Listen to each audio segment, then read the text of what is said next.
이번 시간에는 비즈니스 모델 캔버스 9빌딩 블록스의 핵심 요소인 수익 구조에 대해서 학습하겠습니다. 이를 통해 여러분은 비즈니스 모델 캔버스 9빌딩 블록스의 핵심 요소인 수익 구조에 대해 설명할 수 있습니다. 네, 비즈니스 모델 캔버스를 살펴보고 있는데요. 비즈니스 모델 캔버스를 구성하는 9가지의 핵심적인 요소들에 대해서 집중해서 살펴보는 시간을 갖고 있습니다. 그 중에서 제일 중요한 게 뭐냐라고 물으신다면 고객을 세분화하는 요소들도 물론 중요한 개념들이 될 수 있고요. 거기에 맞춰서 우리의 적합한 가치 제한의 요소들도 물론 중요한 개념이 될 수 있으리라 생각이 듭니다. 그리고 그러한 가치들을 효율적으로 전달하기 위한 채널의 구성, 이런 부분들은 얘기를 드릴 수가 있을 것이고, 그 다음에 단골 고객으로 만들기 위한 여러 가지 고객 관계 관리의 요소들 또한 중요하지 않다라고 말씀드리기는 어려운 상황일 수 있겠습니다만은, 제일 중요한 것, 결국은 이 활동들을 통해서 수익을 창출해내는 것, 그리고 이 수익을 지속화할 수 있는 구조를 만들어내는 것, 이것이 아마 비즈니스 모델을 설명할 때 아주 의미 있는 내용들이 되리라 생각이 듭니다. 아마 여러분들이 이 창업을 수행하시는 과정에서 사업계획서를 작성하시게 될 텐데요. 거기에 사업계획서 내에 사업화 방안, 우리 지금 창업 아이템을 개발하고 이것들을 좀 뭔가 제품화해서 어떤 방식으로 사업화할 것이냐라는 것을 묻는 란이 있는데요. 거기에 이제 비즈니스 모델을 제시하시오라는 내용들이 나오고, 그 안에 수익 모델에 대해서 명확하게 좀 방안을 구체적으로 제시해 달라라는 요구를 여러분들이 아마 보실 수가 있으리라 생각됩니다. 그만큼 수익 구조를 우리가 좀 효과적으로 구성하는 것은 매우 중요한, 비즈니스 모델을 구성하는 데 있어서 너무도 중요한 개념이 될 수 있겠다라는 말씀을 아울러 드리겠습니다. 그래서 비즈니스 모델에 있어서 두 가지 형태의 수익원을 창출하는 형태들을 우리가 한번 살펴볼 필요가 있는데요. 첫 번째는 고객의 일회 지출로 유발되는 수익입니다. 우리 예를 들어서 마트에 가셔가지고 우리가 음료수를 한 병을 샀다라고 하면 이게 바로 고객의 일회 지출로 유발되는 수익이 되겠죠.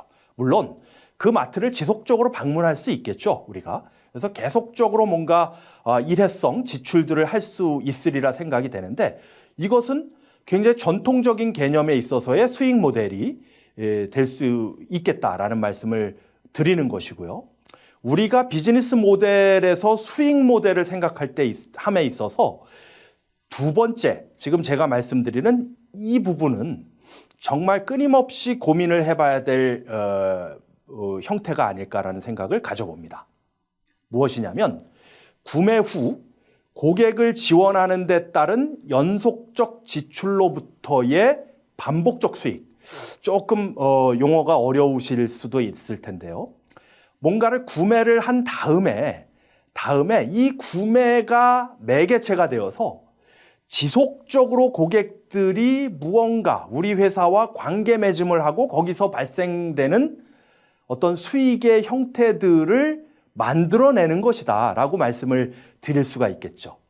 예를 들어 볼까요? 캡슐 커피 머신 같은 경우 어떻습니까? 네스프레소, 돌체 구스토라는 이러한 디바이스를 네슬레사에서 개발을 했죠. 아주 침체 일로를 겪고 있던 네슬레를 기사회생하게 만든 하나의 주역이 이 머신을 기반으로 한 캡슐 커피라고 말씀드려도 과언이 아닐 텐데요. 이 캡슐 커피 머신을 지금도 구매를 하실 수 있을 텐데, 굉장히 좀 저렴한 가격에 프로모션 하는 경우들도 많이 있습니다. 네슬레의 전략이 깔려 있는 것이죠. 이 커피 머신을 좀 값싸게 보급을 한 다음부터 네슬레는 지속적인 수익 모델이 발생을 하게 되는 그러한 비즈니스 모델의 차별화 전략을 만들어 나가고 있는 것이라고 우리가 이해를 해볼 수가 있습니다. 그래서 뭐 저도 잘 현실에서 사용을 하고 있는데요. 계속해서 캡슐을 이제 여러 종류의 캡슐들이 개발이 되고요. 그런 것들을 인터넷이라든가 마트에서 구매를 해서 계속해서 이제 커피를 소비하게 되는 그러한 형태들을 우리가 구매 후 고객을 지원하는 데 따른 연속적 지출로부터의 반복적 수익이다라고 표현을 해볼 수가 있겠습니다. 결국은 고객 입장에서 어떤 부분들이 고객의 편의성을 높여줄 수 있고 고객의 삶의 질을 향상시켜 드릴 수 있는 방안일까를 우리가 한번 고민을 해볼 필요가 있다라는 것이 비즈니스 모델에 있어서의 수익 창출의 방안들을 생각해 볼 필요성과 맥을 같이 한다라고 말씀을 드릴 수가 있겠습니다. 그래서 뭐 수익원과 관련된 부분들도 여러분들이 뭐 크게 이해하시는데 어려움이 없으시리라 생각이 되는 것은 여러분들의 생활과 굉장히 밀접한 연관이 있기 때문이기도 합니다. 결국은 뭐 다시 한번 말씀드리지만 창업이라는 것이 어떤 뭐 논리적인 이론적인 개념들을 학습하고 하는 뭐 이러한 개념이라기보다는 우리의 현실에서 우리의 생활에서 뭔가 삶의 질을 높일 수 있는 그리고 우리 삶에 있어서의 도사리고 있는 위험이라든가 여러 가지 문제적인 요소들을 제거하는 내 초점이 맞추어져 있기 때문에 조금만 노력을 기울이신다라고 하면 아마도 이런 개념들을 이해하시고 그리고 우리 비즈니스에다 적용시키는 데 있어서는 크게 어렵지 않을 수도 있다라는 것을 조금 위안 삼아 다시 한번 말씀을 드리도록 하겠습니다. 그래서 이 수익원, 수익의 흐름을 구성하는 것이 중요한데요. 이 수익의 흐름을 한 대략적으로 7가지의 형태별로 한번 살펴보는 것은 의미가 있지 않을까 하는 생각이 들고요. 첫 번째 형태는 아마존닷컴과 같은 물품 판매 형태들입니다. 물론 뭐 우리 아마존이라는 서비스는 이 물품을 구매하고 판매하는 데 있어서 굉장히 혁신적인 모델을 제시했던 그런 서비스입니다. 사실 책을 인터넷상에서 거래한다? 이것은 뭐 그 당시 아마존이 나올 당시에는 상상할 수 없었던 일이었죠. 그런데 책을 인터넷에서 구매를 통해서 뭔가 이 거래가 활성화하게 됨으로써 거기서 이제 수익이 창출이 되게 되고 그러한 물품들을 확장하는 과정에서 쇼핑몰을 운영하게 되고 이 인터넷 쇼핑몰에서만 그칠 수가 없으니까 뭐 아마존 프레시라든가 아마존 고 매장들을 오프라인상에서 계속해서 좀 자동화하고 개발함으로써 뭔가 고객들에게 좀 더 접근하려는 노력들 그리고 거기서 그치는 것이 아니라 이러한 고객들의 데이터가 쌓이고 하다 보니까 서버를 운영할 수 있는 능력들이 향상되게 되는 것이고 그럼으로써 아마존 웹 서비스라는 아주 황금알을 낳는 거위 비즈니스 모델을 만든 회사가 바로 아마존이듯이 첫 번째는 물품을 뭐 아마존 같은 경우는 물품을 뭐 이렇게 도매로 이렇게 뛰어와서 여기서 일정 수준의 수익을 남기고 판매하는 이러한 유통 모델들이지만 제조업체 같은 경우는 100원에 만들어서 500원에 판매함으로써 400원의 수익을 창출해내는 뭐 이런 전통적인 구조의 수익 창출 방안들 이런 부분들을 한번 살펴볼 수가 있으리라 생각이 들고요. 그다음에 두 번째 방안은 이용료입니다. 택배 회사는 배달 건별로 요금을 부과하죠. 그러니까 우리가 그 서비스를 이용하는 데 따른 비용을 부과하는 그러한 부분들이 이제 이용료 모델들이 될 수가 있으리라 생각이 듭니다. 그래서 뭐 여러 가지 이용료와 관련된 이러한 비즈니스 모델을 우리 현실에서 많이 살펴볼 수가 있으리라 생각이 들고요. 세 번째는 정기 구독을 통한 가입비 모델입니다. 뭐 이용료와 조금 어느 정도는 좀 유사한 모델이 될 수 있을 텐데요. 정기 구독을 통한 가입비를 받는 모델, 여기에 이제 의미가 있으리라 생각이 듭니다. 사실 정기 구독이라는 형태는 뭐 요즘 이렇게 대두되고 있는 개념들은 아닙니다. 예전 뭐 60년대, 70년대에도 신문을 구독했던 분들이 계세요. 그러면 우리가 주로 아르바이트 했던 이 분들이 신문 배달원으로서 주로 이런 아르바이트의 그러한 형태들이 예전에는 있었죠. 그게 이제 신문의 정기 구독을 통해서 지속적으로 고객을 확보하고 그들의 신문의 정체성이라든가 논조들을 그 고객들에게 이제 소개하는 이런 부분들이 될 텐데요. 우리 스타트업에 있어서도 우리의 제품과 서비스를 정기 구독 형태로 고객을 확보하고 가입비를 받아서 지속화하는 서비스들이 고도화되고 있다라는 것, 우리 현실에서 굉장히 많이 우리가 경험하고 있는 그러한 사항들이라고 할 수가 있겠습니다. OTT 서비스들이 대표적인 사례가 될 수 있겠죠. 넷플릭스라든가 우리 쿠팡 플레이라든가 티빙 서비스들, 이러한 여러 OTT 서비스들이 정기 구독 형태의 가입비 구조로 수익을 창출해내는 그러한 형태가 될 수 있으리라 생각이 들고요. 그 다음에 네 번째가 렌탈입니다. 웅진 코웨이라는 기업을 아시죠? 지금 이제 코웨이라는 정수기 회사를 웅진이라는 기업이 인수를 했다가 매각하고 인수했다가 이런 여러 형태들을 보여드리고 있는데요. 웅진이라는 회사가 지금의 웅진이 되기까지 아주 중요한 역할을 담당했던 그 모델이 정수기 렌탈 모델이라고 생각이 듭니다. 그래서 코웨이 정수기를 렌탈을 하게 됐을 때 이 렌탈 모델이 나오게 된 중요한 원인은 정수기 값이 너무 고가이다라는 데서부터 출발하게 됩니다. 우리 안마의자 같은 경우들이 그렇지 않습니까?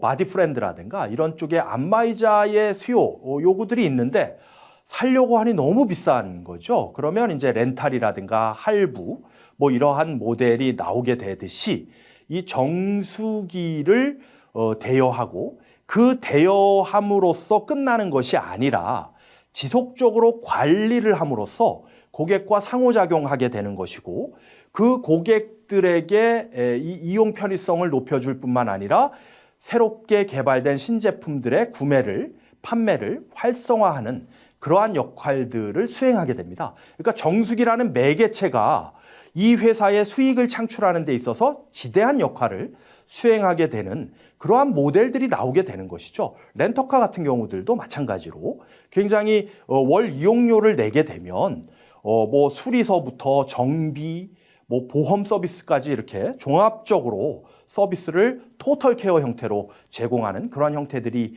있듯이 이러한 수익의 모델들이 다변화되고 있다는 것. 그다음에 라이센싱 모델입니다.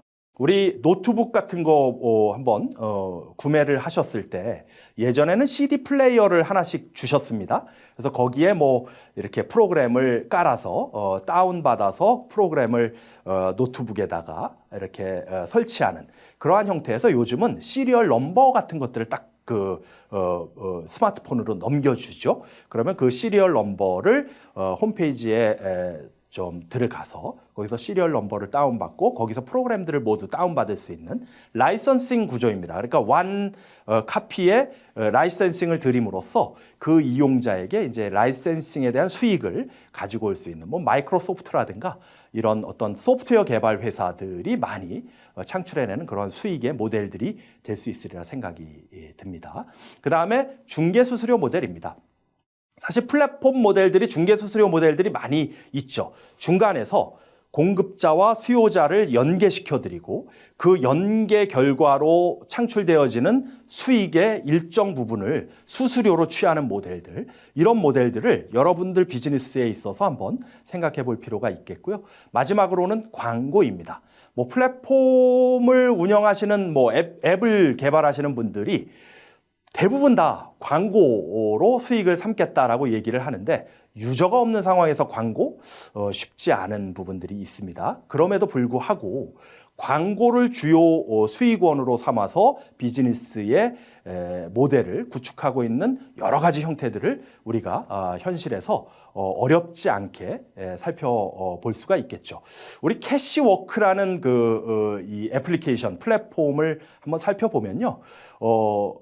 운동을 잘 하지 않지 않습니까? 요새 현대인들이. 그래서 만보계 같이 운동을 설정을 해놓게 되면 제가 이 만보를 달성하게 되면 거기에 100캐시 이렇게 현금을 딱 줍니다. 근데 그 현금을 받는 구조가 제가 그 100캐시를 막 누르면 이제 제 이 통장에 이 1원 이렇게 해서 적립이 되는데 그 과정에서 광고들이 계속 뜨게 됩니다. 그러면서 이 캐시워크라는 회사는 광고 수익을 통해서 고객들에게 일정 수준의 어떤 이 이익들을 이렇게 캐시 형태로 돌려드리는 그러한 것이죠. 그러니까 이용자 고객들은 운동을 해서 좋고 또 더불어서 일석이조로 일정 수준의 어떤 캐시들을 받아서 그것들을 나중에 커피 기프티콘으로 바꿀 수 있다던가 이런 부분들로 이제 비즈니스 모델을 가지고 오는 형태들이 많이 있죠. 그리고 또한 시장에서 굉장히 성공적으로 안착한 그러한 사례들을 우리가 살펴볼 수가 있겠습니다. 그래서 여러분들이 플랫폼 혹은 애플리케이션을 개발하겠다라고 했을 때는 고객의 데이터를 그 앱이 구심처가 되어서 중심이 되어서 뭔가 데이터를 확보하고 인공지능을 통해서 고객 맞춤형 서비스를 할 수 있는 최적의 구조를 패키지로 구성을 하는 것이 매우 중요하다라는 것을 말씀을 드리면서 그 업에 있어서 수익 모델에 아주 저변에 깔려 있는 그 데이터의 중요성 이런 부분들을 한번 우리가 인식해야 될 필요성이 분명히 있겠다라는 말씀을 드릴 수가 있겠죠. 그래서 마지막으로 한번 질문 드리겠습니다. 여러분들의 비즈니스에 있어서 차별화된 수익원 그리고 고객과 지속적으로 수익을 창출해낼 수 있는 구조는 과연 무엇이 있을 수 있는지를 한번 생각해 보는 것은 큰 의미를 가질 수 있겠다라는 말씀을 아울러 드리면서 오늘 강의는 여기서 마무리하도록 하겠습니다. 수고하셨습니다. 이번 시간에 학습한 내용을 퀴즈를 통해 확인해 보세요.